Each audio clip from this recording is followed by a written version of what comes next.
85 ఎకరాల్లో ఇది ఒక అర్బన్ లంగ్ స్పేస్గా, అర్బన్ లంగ్ స్పేస్ అంటే ఈ మహానగరం ఇంత విస్తరించింది.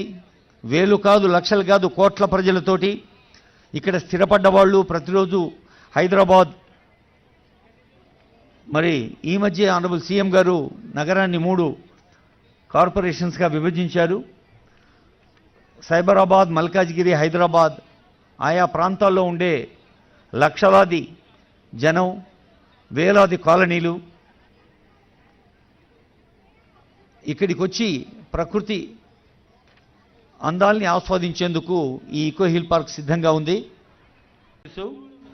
తెలంగాణ స్టేట్ సాంగ్, తెలంగాణ రాష్ట్ర గీతం జై జై హే తెలంగాణ అక్కడ ఆడియో టీం ప్లే చేస్తున్నప్పుడు, అలాగే మా గాయని గాయకుల ఆర్కెస్ట్రా కూడా సిద్ధంగా ఉంటారు. ఆడియో టీంతో పాటు మైక్లు ఆఫ్లో పెట్టండి, మీరు పాడుతూ ఉండండి. ఆ పాట రాష్ట్ర గీతం వస్తున్నప్పుడు మనమంతా లేచి నిలబడాలమ్మా. అందరికీ తెలుసు, మీరందరూ బాగా చదువుకోండి. చిన్నప్పుడు మనం బళ్ళే సెకండ్ బెల్ కొట్టంగానే జనగణమన, వందే మాత్రం, ప్రార్థన గీతాలప్పుడు నిలబడతాం కదా మన క్లాస్ టీచర్లు, సార్లు, పీటీ సార్లు విజిల్ కొట్టంగానే. మరి అట్లా ఆ డిసిప్లిన్, ఆ దేశభక్తి, మన తెలంగాణ తల్లి పట్ల మనకుండే ప్రేమ, భక్తి మన క్రమశిక్షణతో చూపించుకోవాలని తెలియజేస్తూ, లోపల ఉండే సౌకర్యాల గురించి ఒకసారి మళ్ళీ గుర్తు చేసుకుందాం. బర్డ్స్ ఏవియరీ అంటే రకరకాల జాతుల పక్షులు, అలాగే బోర్డ్ వాక్, ఇది కూడా ఎక్కడా లేదు, అదొక చాలా ప్రత్యేకమైంది.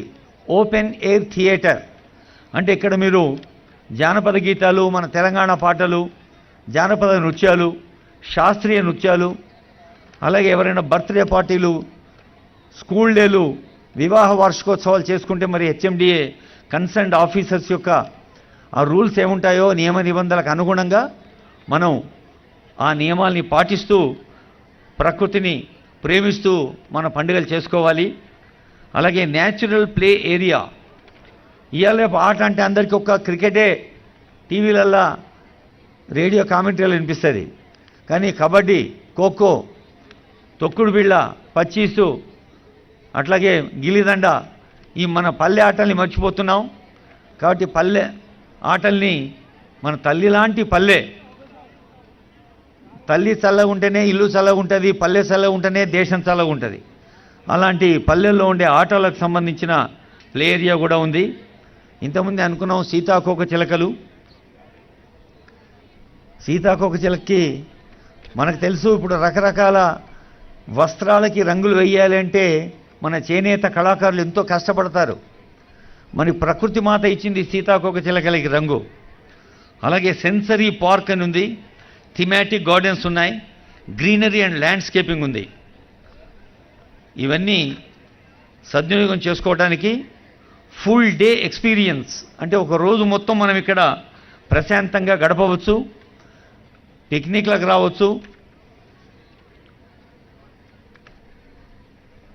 ముఖ్యంగా పిల్లలు, విద్యార్థులు పిల్లలు తమ చదువుల్లో, ఆటల్లో, పాటల్లో, పాఠశాల ప్రాంగణంలో నేర్చుకున్న జ్ఞానం, తెలివి, ఆనందం అదంతా కూడా ఇలా ప్రకృతిలోకి వచ్చినప్పుడు అది ఇంకా ఎక్కువ అవుతుంది.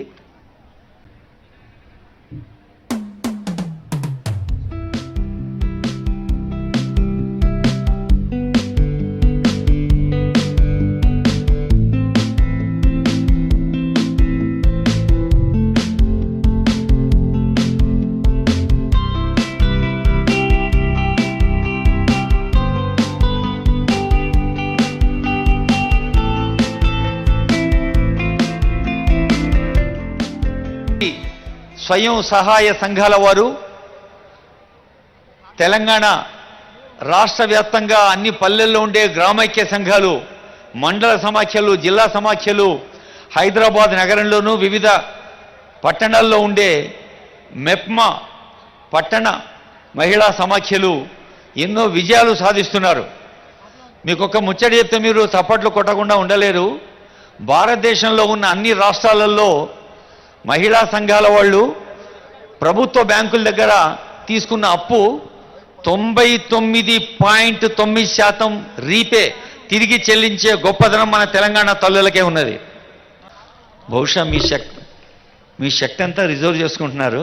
సీఎం గారు వచ్చినాక లేచి నిలబడి గట్టిగా చప్పట్లు కొట్టాలి అని చెప్పి కదా ఎనర్జీ అంతా ప్రిజర్వ్ చేసుకున్నారు. Thank you. అయితే ఒక్కరు కాదు, ఇద్దరు కాదు,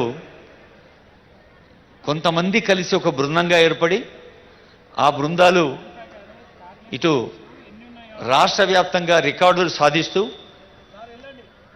ఒక మహాలక్ష్మి, ఒక గృహలక్ష్మి లాంటి కార్యక్రమాలు, మరి ఇందిరమ్మ ఇల్లు, ఇందిరమ్మ చీరలు, ఇలా ప్రజాపాలనా ప్రభుత్వం చేపడుతున్న కార్యక్రమాలలో ముందు వరుసలో ఉండేదంతా తల్లులే.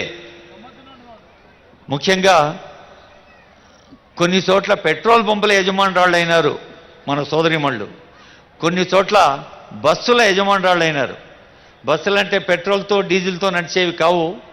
పర్యావరణ కాలుష్యాన్ని దూరం చేయడానికి ఎలక్ట్రానిక్ వెహికల్స్, ఈవీ వెహికల్స్ అనేది తెలంగాణ ప్రభుత్వం బాగా ప్రోత్సహిస్తోంది.